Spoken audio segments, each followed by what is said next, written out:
የተነሳ ነው።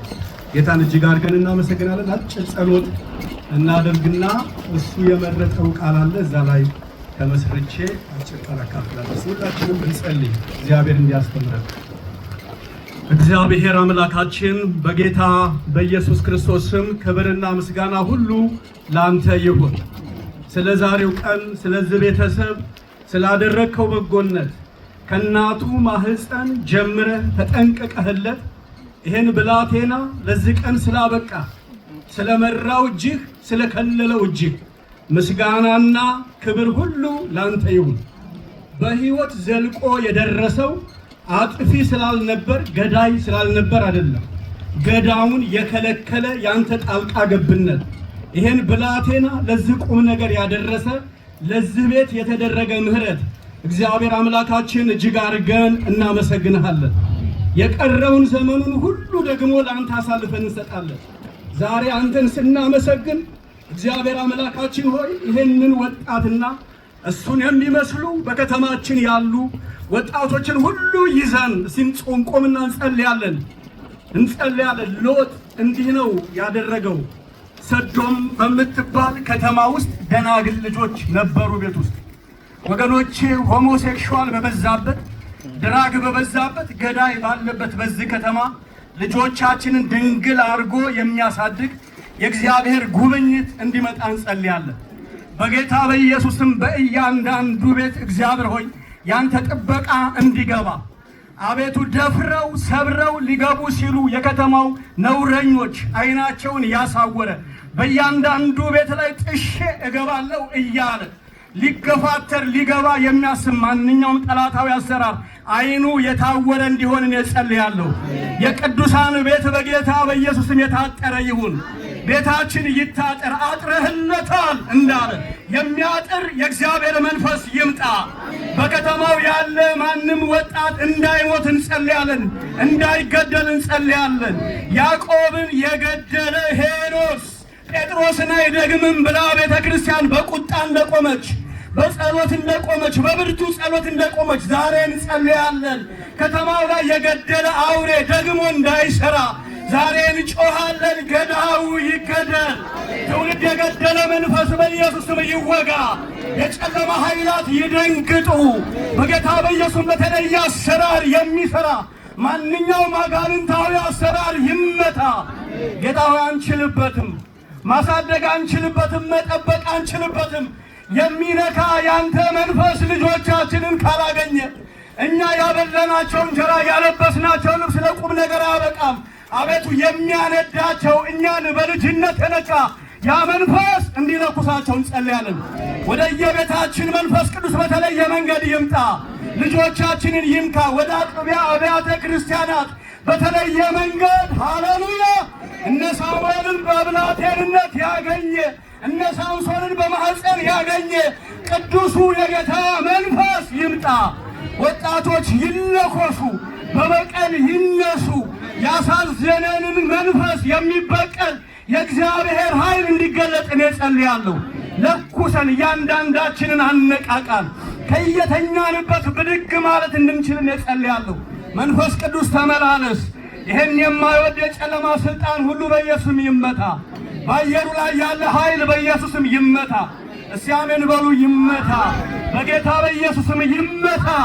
ዘመን የበላ ዕድሜ የበላ ራእይ የበላ ትዳር የበላ ጸሎት የበላ አውሬ በኢየሱስም ይወጋ፣ ይለቀቅ። የቤታችን በረከት ይለቀቅ።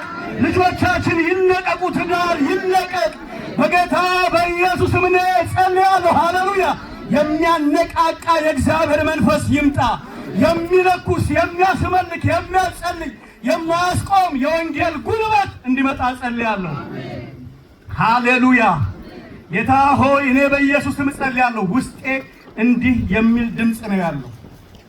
የሎጥን ቤት ያጠረ የእግዚአብሔር መልአክ ወደ ሎጥ ቤት እንዳይገቡ የከለከለ የእግዚአብሔር መልአክ ናንተ ብለው ስበው እነሱን ዕውር ያደረጉ ዛሬ በልጆቻችን ላይ በሕይወታችን ላይ ተሰልፈው የመጡ የከተማ ኃይላቶች ተሰልፈው የመጡ የከተማ ደፋሪዎች እነሱን በቃ የሚል የሚያሳውር የእግዚአብሔር እጅ ይገለጥ።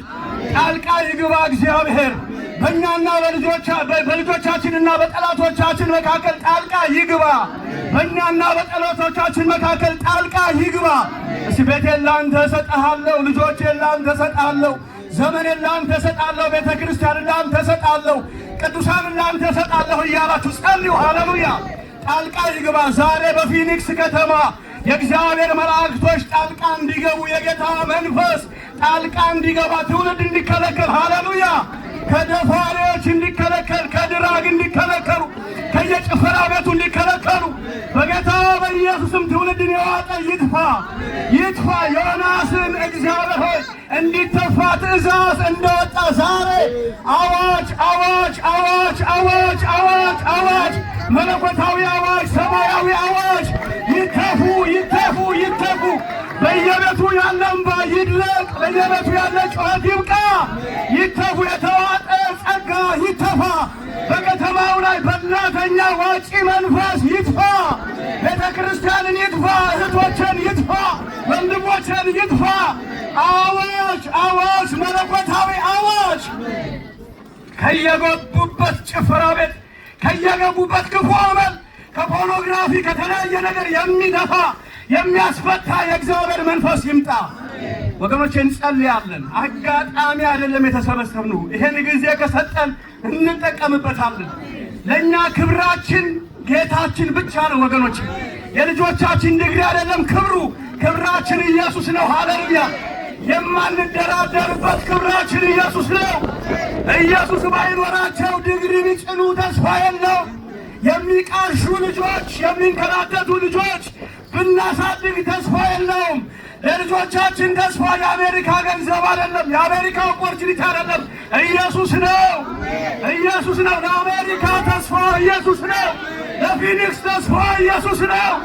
የአሪዞና ስቴት ዩኒቨርሲቲ አይደለም፣ የዩኒቨርሲቲ ዲግሪ አይደለም። የልጆቻችን ተስፋ፣ የልጆቻችን ክብር ኢየሱስ ነው። ሃሌሉያ። ይንካቸው፣ ይለኩሳቸው፣ ይለኩስ። እኔ ለልጅ የምመኘው ይሄን ነው። ለልጆች የምመኘው ይሄንን ነው። ለቅዱሳን ልጆች የምመኘው ይሄንን ነው።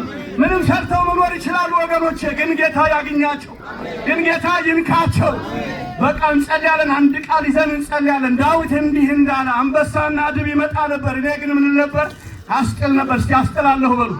ቤቴን አስጥላለሁ፣ ትውልዴን አስጥላለሁ፣ ልጆችን አስጥላለሁ፣ የእህቴን ልጆች አስጥላለሁ፣ የወንድሜን ልጆች አስጥላለሁ፣ በከተማ ያሉ የቅዱሳን ልጆች አስጥላለሁ። ይጣሉ እግዚአብሔር ከገቡበት ከአፉ ላይ እንኳን ቢሆን አውጥቼ ምን ነበር? አስጥላለሁ። ልጆቻችሁ በጠለቀ ሱስ ውስጥ የገቡ ልጆች አሉ። እንደሱ አይነት ልጆች አሉ። እግዚአብሔር ያስተፋቸው። ትፋ በሉት። በኢየሱስም ይጥፋ። ልጆቻችንን የዋጠ አውሬ ይጥፋ፣ ይጥፋ። ዲፕሬሽን ይጥፋ፣ ጨለማው ይጥፋ፣ ማንኛውም ሐዘን ይጥፋ። የተተፉ መልእክተኛ የሚሆኑ ሃሌሉያ። ዮናስ ከዛ መልእክተኛ ሆኗል። ከጠለቀ ችግር ውስጥ አውጥቶ ለታላቅ ክብር የሚያበቃ የእግዚአብሔር መንፈስ ዛሬም ይሰራል። እናስለቅቃለን። ይተፋሉ፣ ለክብር ይበቃሉ። ክብርና ምስጋና ሁሉ ለአንተ ይሁን። እናመሰግንሃለን፣ እናመሰግንሃለን። ዮናታን አይሞትም ብለው እንደቆሙ አንድም ልጅ በዚህ ከተማ አይሞትም ብለን እንቆማለን። ሳይሞቱም በሉ፣ አይሞቱ ልጆቻችን አይሞቱም፣ አይሞቱም፣ አይሞቱም። ለቁም ነገር ይበቃሉ፣ ለክብር ይበቃሉ። አሁን እንዳየነው አገቡ፣ ተጋቡ እንደተባለ ለትዳር ይበቃሉ፣ ለአገልግሎት ይበቃሉ። ሃሌሉያ። ጌታ ሆይ ስምህ ይባረክ። በተለየ መንፈስ እነኝህን ብላቴኖች አስነሳ። እኛ አልተረዳናቸው። የልባቸውን ጩኸት አይገባንም፣ ቋንቋቸው አይገባንም፣ ባህላቸው አይገባንም። ጌታ ሆይ አንተ ግን ትረዳቸዋለህ፣ ትረዳቸዋለህ። ብንወዳቸውም ልጆቻችንን መረዳት አልቻልንም። አቅም የለንም፣ ዕውቀት የለንም። ጌታ ሆይ የምንለምንህ አንድ ነገር ነው። ለቃሉ አደራ ሰጥቻችኋለሁ እንዳለ ጌታ በከተማው ያሉትን ብላቴኖች ለአንተ አደራ አሳልፈን እንሰጣለን። ለአሳዳጊው እግዚአብሔር አሳልፈን እንሰጣለን። ለቁም ነገር አድራሽ ጌታ ለአንተ አሳልፈን እንሰጣለን። ለማይጥለው ለሕያው እጅ አሳልፈን፣ ለአስተማማኙ እጅ አሳልፈን እንሰጣለን። ለቁም ነገር የሚያደርሰውን እጅህን አምነን ለአንተ እንሰጣለን። ተመስገን። ክብር ሁሉ ለአንተ ይሁን በኢየሱስ ስም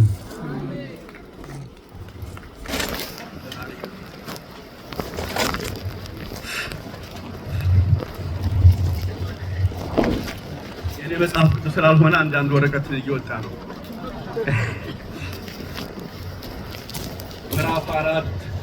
ምዕራፍ 4 ከቁጥር 4 ጀምሮ እስከ 7 ያለውን አነባለሁ። እሱ የመረጠው አንድ አረፍተ ነገር አንድ ጥቅስ ነው። ከዛ ጋር አገናኝቼ በልብ ያለውን ጥቂት ነገር እናገራለሁ። ሁልጊዜ በጌታ ደስ ይበላችሁ፣ ደግሜ እላለሁ ደስ ይበላችሁ። ገርነታችሁ ለሰው ሁሉ ይታወቅ፣ ጌታ ቅርብ ነው። በነገር ሁሉ በጸሎትና በምልጃ ከምስጋና ጋራ ጸሎት በነገር ሁሉ በጸሎትና በምልጃ ከምስጋና ጋራ በእግዚአብሔር ዘንድ ልመናችሁን አስታውቁ እንጂ በአንዳች አትጨነቁ። አእምሮን ሁሉ የሚያልፍ የእግዚአብሔር ሰላም ልባችሁንና ሐሳባችሁን በክርስቶስ ኢየሱስ ይጠብቃል። ቁጥር 7 ላይ ያለውን ነው እሱ እንዲነገር ጆጆ ወይንም ዮሴፍ እንዲሰበክ የፈለገው እሱ ነው። ደግሜ ያነበዋለሁ። በጣም ይቅርታ ንፋሱ እያስቸገረኝ ነው። አይ ቲንክ ስልኬን ቢይዝ ይሻላል።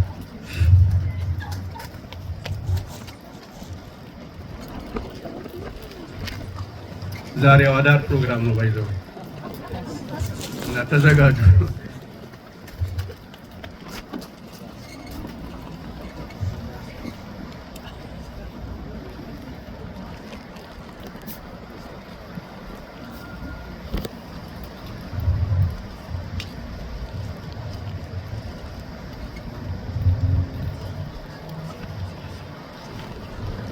ምንጊዜም በጌታ ደስ ይበላችሁ፣ ደግሜ እላለሁ ደስ ይበላችሁ። ገርነታችሁ በሁሉ ዘንድ ይታወቅ፣ ጌታ ቅርብ ነው። በነገር ሁሉ በጸሎትና በምልጃ ከምስጋናም ጋር ልመናችሁን በእግዚአብሔር ፊት አቅርቡ እንጂ ስለማንኛውም ነገር አትጨነቁ። ይሄ ነው የእሱ ቃል።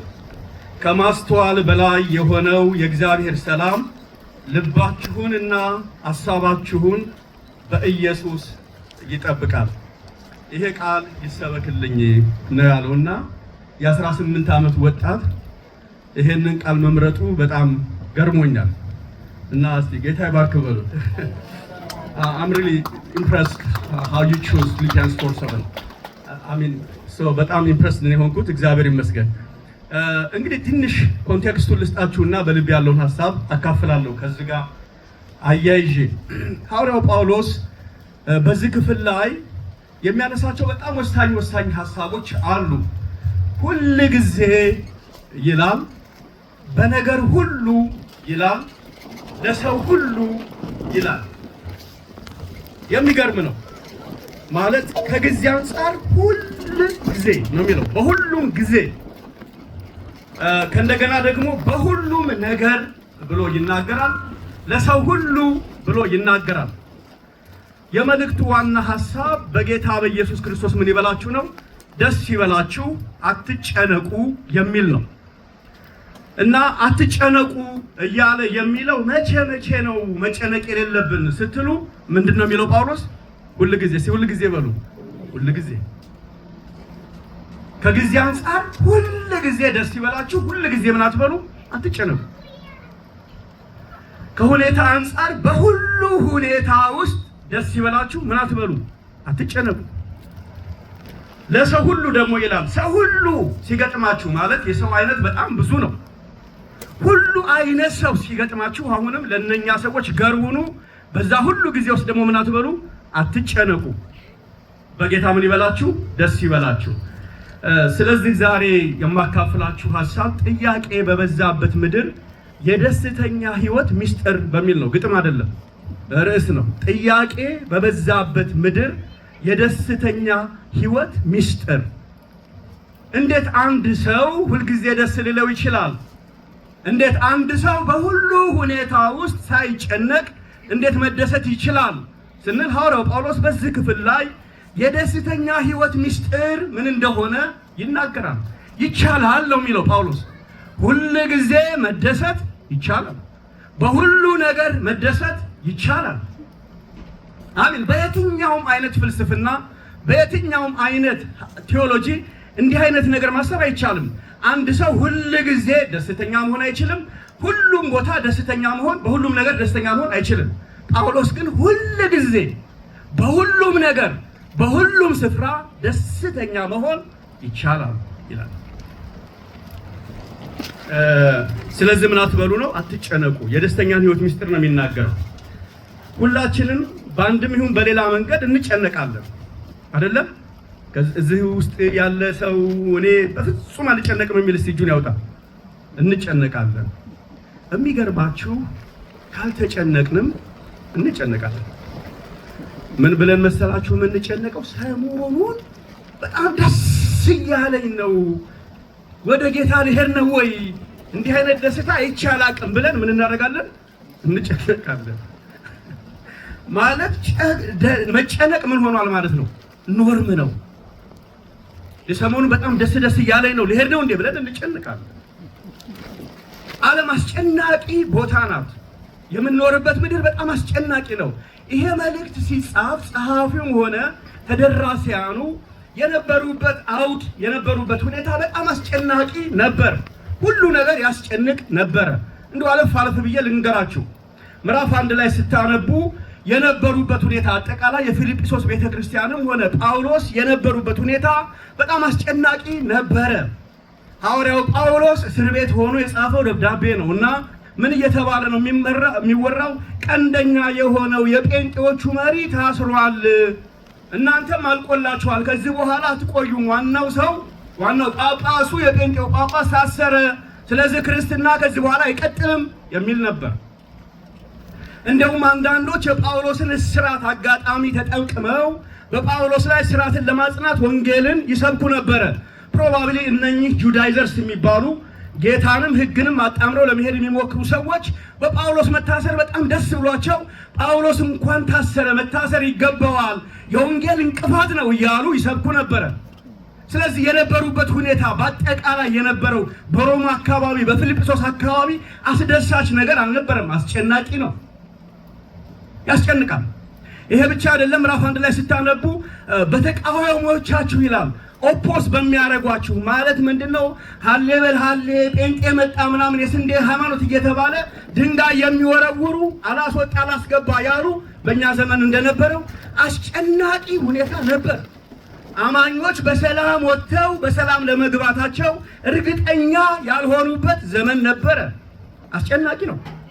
በውጭ የነበረው አጠቃላይ ጂኦፖለቲክሱ ክርስትናን የሚጋፋ ወንጌልን የሚጋፋ አስጨናቂ ዘመን ነበር። ውጭው ብቻ አልነበረም፣ ውስጣቸውም የነበሩ ወንጌልን የበረሱ ጁዳይዘሮች ነበሩ። እነሱም በጣም ያስጨንቋቸው ነበረ። ይሄ ብቻ አልነበረም። አፍሬሊጡ የሚባል ተወዳጅ አገልጋያቸው ጳውሎስን ለመጠየቅ ሄዶ ታሞ ረጅም ጊዜ ምንም ነገር አልሰሙም እና በሕይወት ይሁን በሞት ይሁን አያውቁም። ስለዚህ የአፍሬሊጡ ጉዳይ ምን ብሏቸዋል? አስጨንቋቸዋል። ይሄ ብቻ አልነበረም። ወደ ውስጥ ሲገቡ ደግሞ ሁለት እህቶች ጀማሪ የቤተ ክርስቲያን ዋና መስራች የነበሩ ከጳውሎስ ጋር የነበሩ ሁለት እህቶች ተጋጭተው እነሱን ለማስታረቅ በጣም ውጥረት ነበር። ኢንተርናል ኮንፍሊክትም ነበረ። አስጨናቂ ነው። ስለዚህ ውጭው ያስጨንቃል፣ ውስጡ ያስጨንቃል፣ ሁኔታው ያስጨንቃል፣ ዘመኑ ያስጨንቃል። ሐዋርያው ጳውሎስ ግን እንዲህ ብሎ ይናገራል፣ በአንዳች ነገር ምን አትበሉ፣ አትጨነቁ። ዛሬ ወገኖቼ በዚህ ምሽት ለመናገር የማስበው ሁላችንም በአንድም ይሁን በሌላ መንገድ አስጨናቂ ነገር ውስጥ እንገባለን። ዛሬ ባገቡ ነገ ትገባላችሁ። እንደ አገር አስጨናቂ ሁኔታ አለ፣ እንደ ዓለም አስጨናቂ ሁኔታ አለ፣ እንደ ከተማ፣ እንደ ቤተ ክርስቲያን፣ እንደ ቤተሰብ፣ እንደ ትውልድ ብዙ የሚያስጨንቅ ነገር አለ። ሁላችንም እንጨነቃለን። ጭንቀት የሰው ልጆች ሁሉ ኖርም ነው የሚመስለው።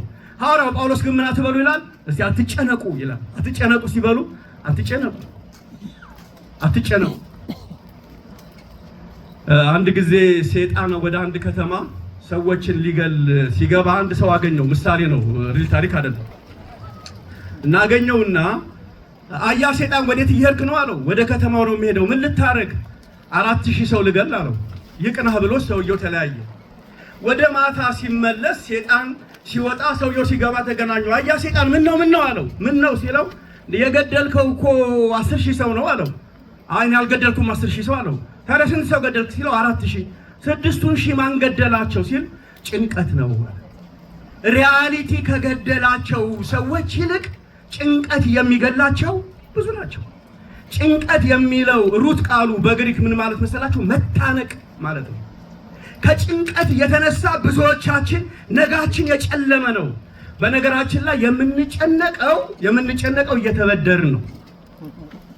በብድር ነው የምንጨነቀው። ምን ማለት መሰላችሁ? አሁን ዛሬ ቁርሱን የበላ ሰው ያንስ ቁርሳችሁን ባበሉ ዛሬ ዝህራት በልተናል አይደል? ስለዚህ ስለ ዛሬ ምግብ አንጨነቅም። ብዙዎቻችን የምንጨነቀው በ2030 ወይ በ2000 ይሄ እኚህ ሰውዬ ትራምፕ ከቀጠሉ አሜሪካ ምን ትሆናለች ብለን 2 ዓመት ገፋ አድርገን እንጨነቃለን። 2 ዓመት ይቀራቸዋል ብለን እንደውም ገፋ እናደርግና አንዳንዶቻችን ደግሞ በጣም ጀነረስ ነን 10 ዓመት ቀድመንም እንጨነቃለን። የዛሬ 20 ዓመት ጡረታ 67 ላይ ሊቆም ይችላል፣ ወደ 80 ሊሄድ ይችላል፣ ምን ሆናለሁ ብለን የዛሬ 23 ዓመት የዛሬ 25 ዓመት ገፍተን ሄደን ምን እናደርጋለን? እንጨነቃለን። ስለዚህ የምንጨነቀው እየተበደርንም ጭምር ነው። ሐዋርያው ጳውሎስ ግን ይሄንን ደብዳቤ የሚጽፈው እስር ቤት ሆኖ የሚጽፍ ጳውሎስ እንዲህ ይላል፣ በአንዳች ነገር ምን አትበሉ፣ አትጨነቁ። ለምንድን ነው የማልጨነቀው? እንዴት ነው? ጥያቄ ጭንቀት በበዛበት ምድር የደስተኛ ህይወት ሚስጥሩ ምንድነው ስትሉ 3 ወይ 4 ነጥቦችን ፈጠን ብዬ ልንገራችሁ። መጨነቅ የሌለብን ወይንም ደግሞ ሁሉ ጊዜ ደስተኛ ሆነን መኖር የምንችልበት ሚስጥሩ ምንድነው ስትሉት ጳውሎስ እንዴት ሰው ሁሉ ጊዜ ደስተኛ መሆን ይችላል? ጳውሎስ እንዴት በመታስጨንቅ በፊልጵስዩስ ከተማ እየኖርን አንተም በእስር ቤት ሆነ እንዴት ደስተኛ ሆኖ መኖር ይቻላል ስትሉት ይቻላል ይላል ጳውሎስ። ስሙ ለዘላለም የተባረከው። ይቻላል ሁልጊዜ? አዎ ሁልጊዜ። የትም ቦታ? አዎ የትም ቦታ። በምንም ሁኔታ ውስጥ? አዎ በምንም ሁኔታ ውስጥ የትም ቦታ ሁልጊዜ ደስተኛ መሆን ይቻላል። ይገርማል። ቤተ መንግስት ሰው ሆኖ ሁልጊዜ ደስተኛ መሆን አይችልም። ኃያል ጀግና ተዋጊ አሸናፊ ጀነራል ሆኖ ሁልጊዜ ደስተኛ መሆን አይችልም። ቀን አለ፣ ቀን ይከዳቸዋል። ኃያላን ቀን ይከዳቸዋል። ባለስልጣን ቀን ይከዳቸዋል። ባለጠጎች ቀን ይከዳቸዋል። ጠቢባን ቀን ይከዳቸዋል። ጳውሎስ ግን እንዲህ ይላል፣ በጌታ ለሚያምኑ ኢየሱስን ለሚያውቁ ቀን ሁሉ ብሩህ ነው፣ ቦታ ሁሉ ሰላም ነው፣ ሁሉም ጊዜ መደሰት ይቻላል። ሃሌሉያ! ምንድነው ሚስጥሩ? ጳውሎስ ጋርድ የለህም፣ ፋይናንስ የለህም፣ የምትኖርበት ሁኔታ አስተማማኝ አይደለም፣ ጥሩ አይደለም፣ እንዴት ደስተኛ መሆን ይቻላል ስትሉት የደስተኛነት ሚስጥሩ አንደኛ ይልና የሚነግራችሁ የደስታው ሚስጥር ቦታ አይደለም። አቤት ብዙዎቻችን እኮ አሜሪካ የደስታ ጣቢያ መስላለሁ። በቦሌም በባሌም የመጣ ነው። አሜሪካ የደስታ ጣቢያ ልትሆን እንደማችል አረጋግጠናል። ቢያንስ አሁን አረጋግጠናል። አይመስላችሁም? አይደለችም። ስራ መቀየር የደስታ ጣቢያ አድርገን ስራዬን የቀየርኩ ጊዜ እፎይ እላለሁ ብለን ነበር። መስሪያ ቤት ቀያይረናል፣ ግን አላረፍንም። መስሪያ ቤቱም አያሳርፍም፣ ከተማውም አያሳርፍም። ሁሉ ጊዜ የሚያስደስት ነገር ምድር ላይ አይገኝም። እውነት ውሸት አይገኝም። ሁሉ ጊዜ መስሪያ ቤቱ አያስደስትም። ሁሉ ጊዜ ጤናችን አያስደስትም። ሁሉ ጊዜ የሆነ ነገር አያስደስትም። ታዲያ ሁሉ ጊዜ ማስደሰት የሚችል ምንድነው? ወገኖች አንዳንዶቻችን ሚስቶቻችን ሁሉ ጊዜ ልበለው እንዳላጣላ ሁሉ ጊዜ ሚስት አታስደስትም። በጣም ስለሰጠን ሚስቶች እግዚአብሔር ይባረክ። እስቲ አጨብጭቡ ወንድሞች። ግን ሁሉ ጊዜ ሚስቶቻችን የደስታችን ማዕከል አይደሉም። ሙያችን የደስታችን ሁሉ ጊዜ ማዕከል አይሆንም። መስሪያ ቤት ሄደን አንጎላችን ተበጥብጦ መጥተናል። ይሄ መስሪያ ቤት አሁንስ በዛ ብለናል። ታዲያ ሁሉ ጊዜ ሁሉ ቦታ በሁሉ ሁኔታ ማስደሰት የሚችል ምንድነው ስትሉት ጳውሎስ እንዲህ ይላል፣ እኔን ሁሉ የሚያስደስተኝ። አንዳንድ ሰዎች አገልግሎት ይመስላቸዋል። ካላገለገሉ ዲፕረስ የሚሆኑ ሰዎች አሉ። ወገኖች አገልግሎት ሁሉ ጊዜ ማስደሰት አይችልም። እግዚአብሔርን ማገልገል ጥሩ ነው።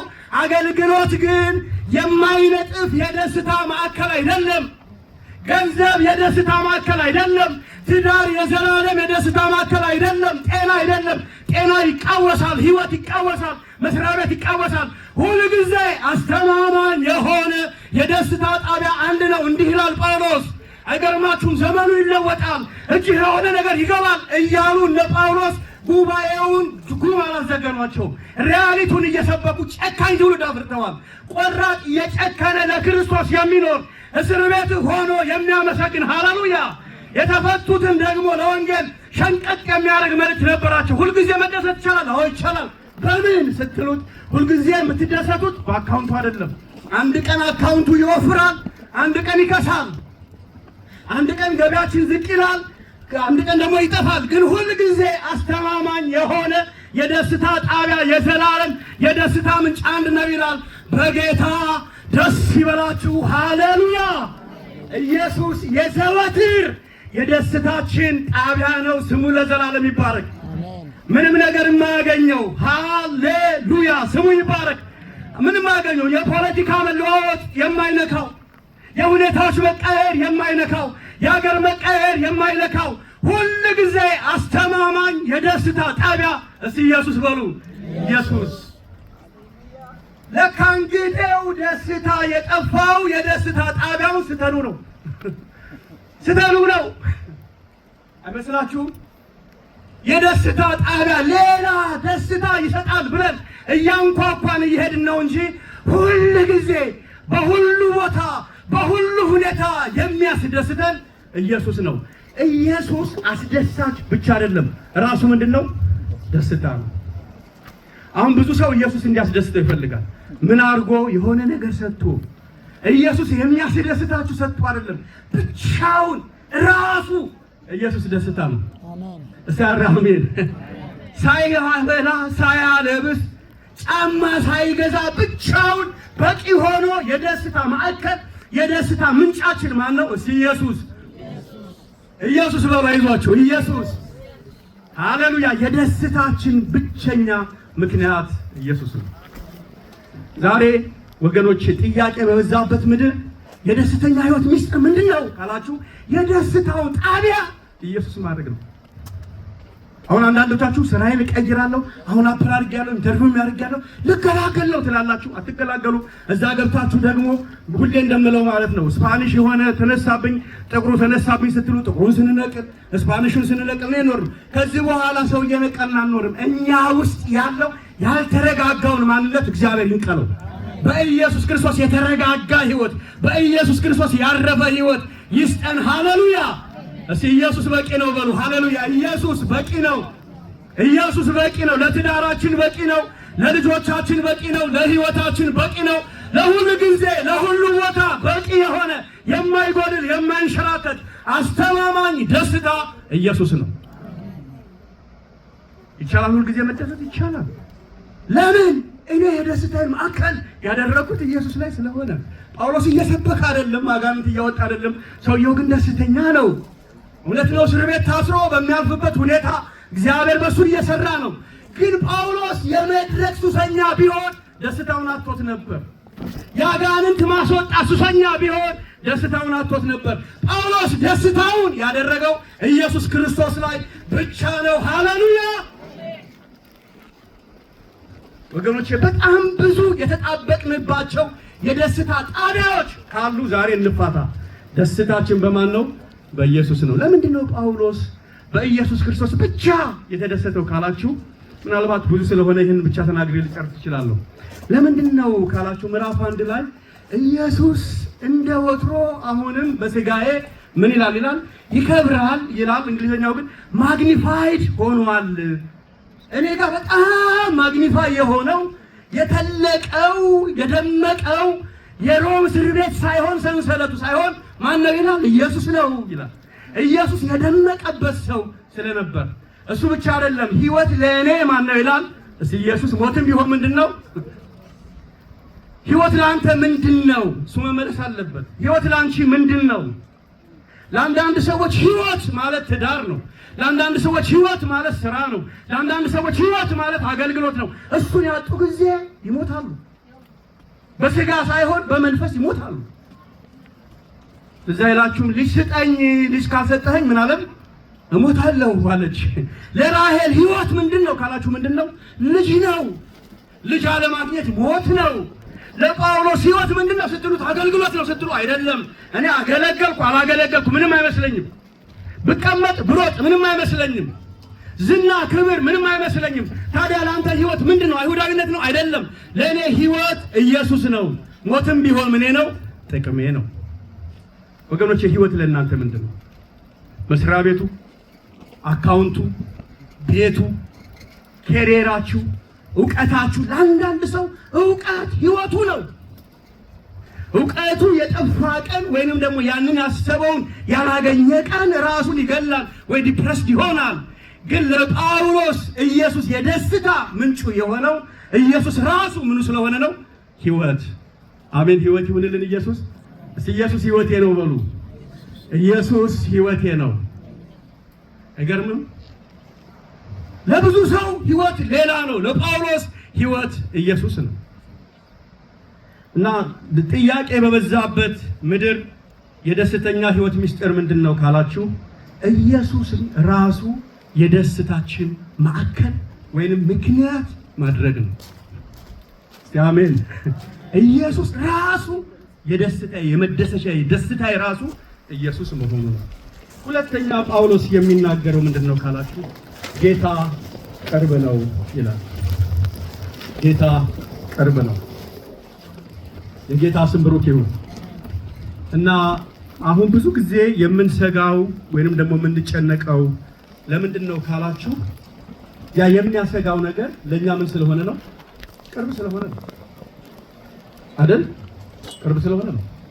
ለምሳሌ ከስራ ሌኦፍ ተብለሃል ሲባል ሌኦፍ የሚለው ምንድነው? ለኛ ቅርብ ነው። ቅርብ ነው። ሞርጌጃችሁን በዚህ ጊዜ ካልከፈላችሁ ትባረራላችሁ ከተባለ ያለኛ ምናችን ነው? ቅርብ ነው።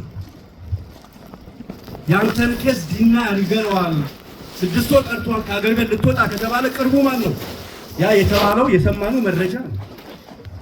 ጳውሎስ ብዙ መረጃ አለ ቅርብ ሆኖ የነበረ። ዳዊት እዚህ ይላችኋል አንድ ጊዜ በቃ ከዚህ በኋላ በህይወት አልኖርም በሞትና በኔ መካከል ስንት እርምጃ ቀርቷል አለ? አንድ እርምጃ ቀርቷል አለ። ዛሬ ማታ በዚህ ያላችሁ ወገኖቼ ምን ይሆን አንድ እርምጃ የቀረው በእናንተ ህይወት? ተስፋ ያስቆረጣችሁ ነገር ያጨለመባችሁ በጣም የሚታይ ግልጽ የሆነ በመረጃ ቅርብ የሆነ እናንተ ጋር ምን ይሆን? ጳውሎስ እንዲህ ይላል በጣም በብዙ ማስረጃ ሳኦል ለዳዊት በጣም ቅርብ ነው፣ ሊገለው ቅርብ ነው። እውነትም አንድ እርምጃ ነው የቀረው። በጣም ቀርቧል ከምንለው በማስረጃ ከተገለጠው አስደንጋጭ ዜና ይልቅ በማስረጃ ከተገለጠ ማንኛውም የጠላት ማስፈራራት ይልቅ ጳውሎስ እንዲህ ይላል ከዛ የሚቀርብ አንድ ነገር አለ ይላል። እናንተ በመረጃ በማስረጃ ቅርብ ነው ከምትሉት አስደንጋጭ ዜና ይልቅ እኔ ከምለው ይልቅ አንድ ነገር በጣም የቀረበ ነው። ማን ነው ቅርብ ስትሉት ጌታ ቅርብ ነው ይላል። ዛሬ እናውጃለን ወገኖቼ በማስረጃ አጠገባችን ከደረሰ ገዳይ፣ በማስረጃ አጠገባችን ከደረሰ ማንኛውም የሚያስፈራራ ኃይል ይልቅ እግዚአብሔር እንዲህ ይላል አንተን እያስፈራራህ ካለው የትኛውም አደጋ፣ የትኛውም ዜና፣ የትኛውም መረጃ ይልቅ እኔ የኔ ማንነት የኔ ጣልቃ ገብነት ለአንቺና ለአንተ ቅርብ ነው ይላል። ሃሌሉያ! እስቲ ጌታ ቅርብ ነው በሉ። ከከበበን የትኛውም የጠላት ማስረጃ የእግዚአብሔር መገኘት የእግዚአብሔር መልስነት ከየትኛውም ሁኔታ ይልቅ ቅርብ ነው። ሃሌሉያ!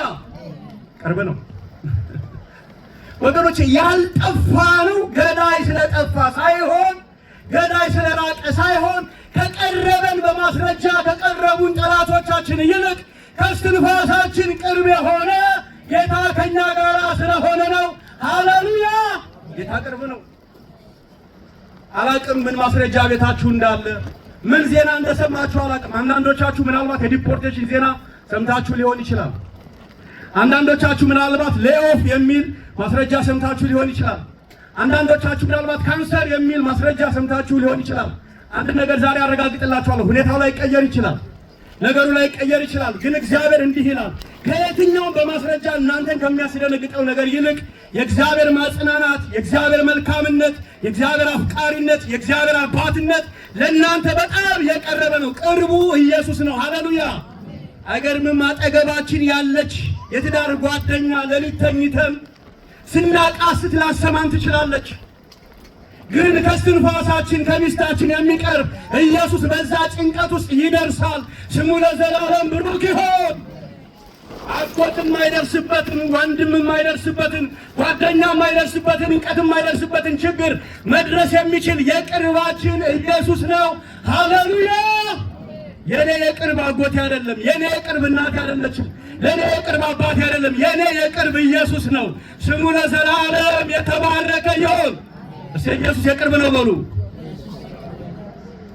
ለምንድነው ሁሉ ጊዜ ደስተኛ መሆን የሚቻለው? ጥያቄ በበዛበት ምድር ኢየሱስ ምን ስለሆነ?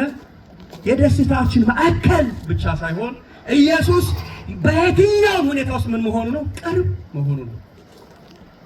ሲያራሜን በሉ አሜን። የሆነ እኮ በጣም ባለጠጋ ሰው ቅርብ ነው ላንተ ብትንባል ዘና እያልን ነው የምንኖረው። የዩኒቨርሱ አምላክ ሁሉን የሚችለው የሁሉ ፈጣሪ አምላክ ሁል ጊዜ ለእናንተ ቅርብ ነው።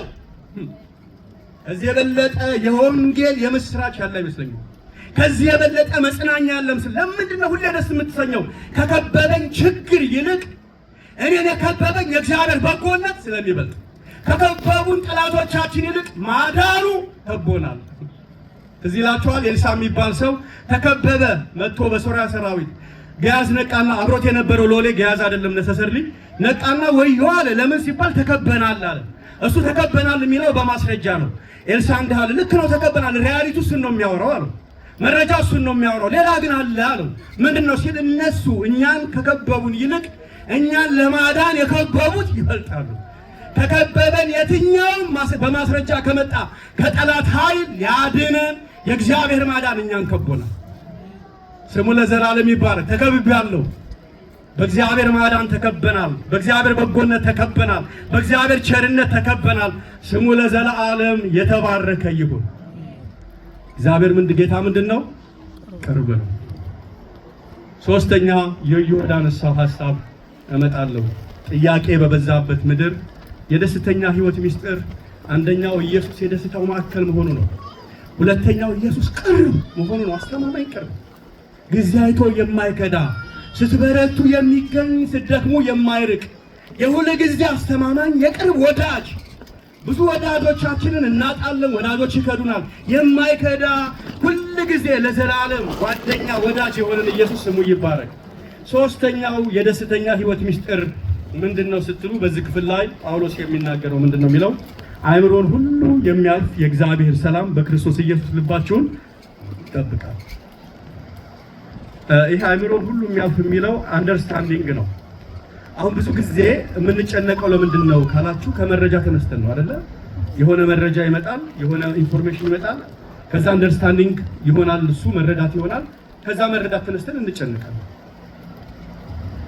ሐዋርያው ጳውሎስ ግን እንዲህ ነው የሚለው፣ ጥያቄ በበዛበት የሚያስጨንቅ ነገር በበዛበት ምድር የደስተኛ ህይወት ምስጢር እውነት ነው ኢየሱስ ራሱ ነው።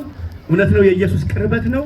ሶስተኛው ግን የሚናገረው ምንድነው ይላል? አእምሮን ሁሉ የሚያልፍ የእግዚአብሔር ሰላም በክርስቶስ ኢየሱስ ልባችሁን ምን ያደርጋል?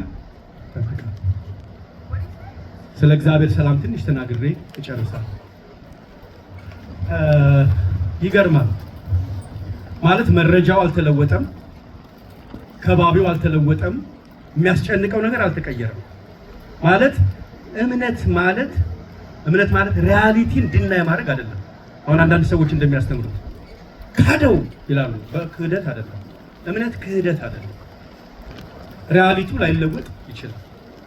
ሪያሊቲው ሊኖር ይችላል። መረጃው ሊኖር ይችላል። እንዳልኳቸው የሰማናቸው የትኛው መረጃ ሊኖሩ ይችላሉ።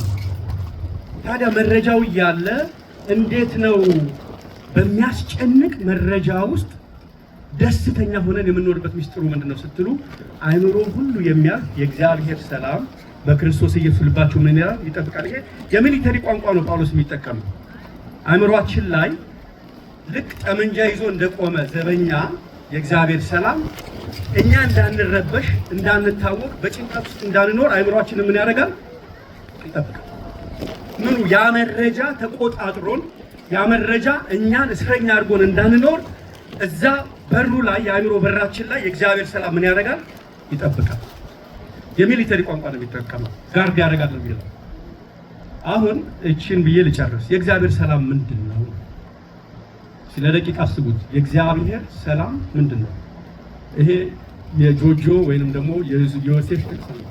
የእግዚአብሔር ሰላም ምንድን ነው? አንድ ሶስተኛ መላእክቶች በእግዚአብሔር ላይ ሲያምፁ እግዚአብሔር የዛን ቀን ሰላም ነበር? መልሱልኝ። እኔ እንደዚህ ያወራሁ ሰላም ነበር? አልተረበሸም? አንድ ሶስተኛው መላእክቶች ማለት ከሰይጣን ጋር አብረው መፈንቅለ መንግስት ሙከራ ተከሽፎባቸው ሲባረሩ የዛን ቀን እግዚአብሔር ሰላም ነበር? እስኪ በሩ ሰላም ነበር አይደል? አልተረበሸም? አሁን እናንተ ቸርች ድንገት ስትሄዱ አንድ ሶስተኛው ህዝብ ተባብሮ ቢያኮርፋችሁ ወይ መስሪያ ቤት ስትሄዱ አንድ ሶስተኛ የሚሆነው 30 ሰራተኛ ካለ 10ሩ በቃ ምንድነው ምናምን ቢሏችሁ አንድ ሶስተኛ መላእክት የፈጠራቸው ፍጡራን ያመጹበት ቀን እግዚአብሔር ምን ነበር? ሰላም ማለት ያዙልኝ ምናምን ሲረብሻት ነው። ማስረጃው የሚያስረብሽ ነው አይደለ? አመጹ የሚያስረብሽ ነው። ግን በዛ ሁሉ አመጽ ውስጥ እግዚአብሔር ምን ነበረ? ሰላም አልተወሰደ፣ አልተበረዘም፣ አልደፈረሰም። ያ ሰላም ይላል ያ የእግዚአብሔር ሰላም በየትኛውም ዘመን ውስጥ በሁሉ ሁኔታ ውስጥ የማይበረዘው የእግዚአብሔር ሰላም የእናንተን አይምሮ ምን ያደርጋል? ይጠብቃል።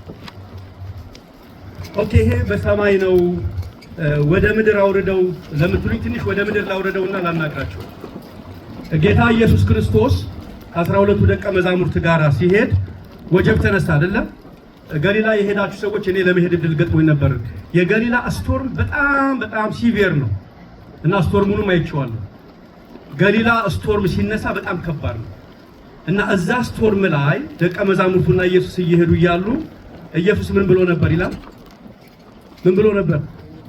አሁን የእግዚአብሔር ሰላም ምንድነው ካላችሁኝ በእኛ ኮንቴክስት ወይም በእኛ ቮካብለሪ እንዲገባን የእግዚአብሔር ሰላም ማለት ቅልጥ ባለ ወጀብ ውስጥ በሚያናውጥ ነገር ውስጥ ንፋስ ውስጥ ጸጥ ረጭ ብሎ ለጥ ብሎ መተኛት።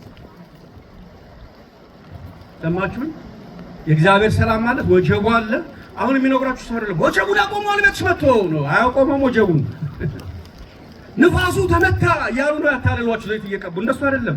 ንፋሱም አለ ወጀቡም አለ። የእግዚአብሔር ሰላም in the midst of that storm በዛ ሁሉ ወጀብ ውስጥ በዛ ሁሉ ንፋስ ውስጥ ኢየሱስ ምን ብሎ ነበረ? ተኝቶ ነበር። ማለት ኢየሱስም ወጀቡ ምን አላደረገው? ተቀሰቀሰ።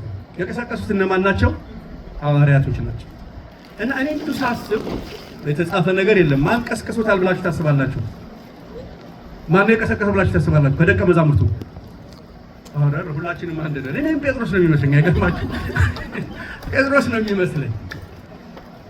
እንደዚህ እየተደራዱ መስበክ ጥሩ ነው። ጴጥሮስ ነው የዛን ቀን ጌታን ሄዶ የቀሰቀሰው ጴጥሮስ ይመስለኛል። ለምን? አብሮት ከነበረው ቅርቡ ከነበረው ጌታ ይልቅ ማን በልጦበት? ወጀቡ ስለበረታበት ኢየሱስ አንድ ነገር አድርግ እንጂ ብሎ ቀሰቀሰ እና ጌታም ተነሳና ጸጥ አደረገው። ያው ተጓዙ። ይሄ ቀስቃሹ ጴጥሮስ አሁን ይሄማ ጌታ ምን ታዲያ ጌታ ወጀብ ላይ ቢተኛ ምን ይገርማል? እኛንና ጌታን አሁን በምን ታመሳሰለናለህ? እኛ እኮ ሰዎች ነን። ብዙ ወጀብ ይነሳብናል። ሰዎች ነን። አንችልም ልትሉ ትችላላችሁ። እውነት ነው። ግን ይሄው ቀስቃሹ ጴጥሮስ ከዓመታት በኋላ በሄሮድስ ታስሮ በ16 ጠባቂዎች በሰንሰለት ተጠብቆ እስር ቤት ነገ እንደሚገደል ተነገረው። እንዲህ አይነት ዜና ቢደርሳችሁ እስር ቤት ታስራችኋል። ጴጥሮስ ሚስት አለው፣ ፕሮባብሊ ልጆችም ይኖሩታል። ገና አፍላ አገልግሎት ውስጥ እያለ ቤተክርስቲያን እያደገች የወንጌል እሳት ተለኩሶ ነው ያለው። እስር ቤት ሆናችሁ ልጆች እያላችሁ ትዳር እያላችሁ ታስራችሁ እያላችሁ ነገ ትገደላላችሁ ብትባሉ ምን ይሰማችኋል? ተኛላችሁ? አይመስለኝም። 16 ጠባቂዎች መካከል ነው። ይሄ ደግሞ ገላለሁ የሚለው ሄሮድስ ዝም ብሎ አይነት ሰው ሳይሆን ከዚህ በፊት ገድሏል። ማን ገድሏል? ያዕቆብን ገድሏል። ስለዚህ የመግደል ኤክስፐርት ነው፣ ልምድ አለው። ጨካኝ ሰው ሊምረው አይችልም፣ ችሎት የለውም። በዛ ቀውጢ ሌሊት እንቅልፍ በማያስተኛ መርዶ በሚሰማበት በዛ ሌሊት አንድ ቀን ተረብሾ ጌታን ርስና አንድ ነገር አድርግ የሚል ጴጥሮስ ዛሬ ግን በህይወቱ ወጀብ በሚገደልበት ሌሊት ጴጥሮስ ምን ብሎ ነበረ? ላጥ ብሎ ተኝቶ ነበር። ያ ክርስቶስ ላይ የነበረ የእግዚአብሔር ሰላም ጌታ ከመሄዱ በፊት ትቼላችሁ እሄዳለሁ አለ። ምን ሲባል ኦፊሱን አላለም፣ አካውንቱን አላለም፣ የአገልግሎት ስኪል ያጋንን ታወጣጥ ልምዱን አላለም። ምን ነው የላችሁ ሄደው አለ ሰላሜ። ለካ ያ ጥሎት የሄደው ሰላም እማጋ ገብቷል፣ ጴጥሮስ ጋር ገብቷል። ስለዚህ በዛ ቀውጢ ሌሊት በ16 ጠባቂዎች መካከል ጴጥሮስ ምን ብሎ ነበር ይላል? ተኝቶ ነበር ብቻ ይላችሁ መላእክቱ መጥቶ ቀሰቀሰው አይልም። ምን አለው ነው የሚለው? ጎኑን መታው ማለት ከመተኛቱ የተነሳ እኔ እንዲህ ያደረገ ነው የሚመስለኝ። መልአኩ ለመቀስቀስ ሞከረ፣ ጴጥሮስ የሚነሳ አይደለም። ስለዚህ መመታት ነበረበት። ተመቶ እስኪነሳ እዛ ሰላም ውስጥ የከተተው ምንድነው ካላችሁ ዛሬ ዮዮ ወይንም ጆሴፍ የመረጠው የእግዚአብሔር ሰላም፣ አይምሮን ሁሉ የሚያልፍ የእግዚአብሔር ሰላም በክርስቶስ ኢየሱስ ምን ያደርጋል? ልባችሁ ወገኖች፣ ሁኔታዎች ላይ ቀየሩ ይችላሉ፣ ነገሮች ላይ ለወጡ ይችላሉ። ግን ጥያቄ በበዛበት በዚህ ምድር ደስተኛ ሆኖ መኖር ይቻላል። ለምን? ደስታችን ማዕከሉ ኢየሱስ ስለሆነ። ለምን? ኢየሱስ ቅርብ ስለሆነ። አይምሮን ሁሉ የሚያልፍ የእግዚአብሔር ሰላም በክርስቶስ ኢየሱስ ልባችንን ምን ስለሚያደርግ? ስለሚጠብቅ። ስሙ ለዘላለም ይባረክ። ከወንጌላዊ ዘሪሁን ጋር እንጸልያለን። ጥያቄ ውስጥ ያላችሁ በብዙ እንባ ውስጥ ላላችሁ ሰዎች ዛሬ ጌታ የሚለው እኔ ቅርብ ነኝ የሚላችሁ አይምሮን ሁሉ የሚያልፍ የእግዚአብሔር ሰላም በክርስቶስ ኢየሱስ ልባችሁን ይጠብቃል። ይሄ ተስፋ ቃል ነው። እግዚአብሔር ይገባልን። ኢየሱስ የደስታችን ምንጭ ነው፣ ማዕከል ነው። ከወንጌላዊ ጋር እንጸልያለን።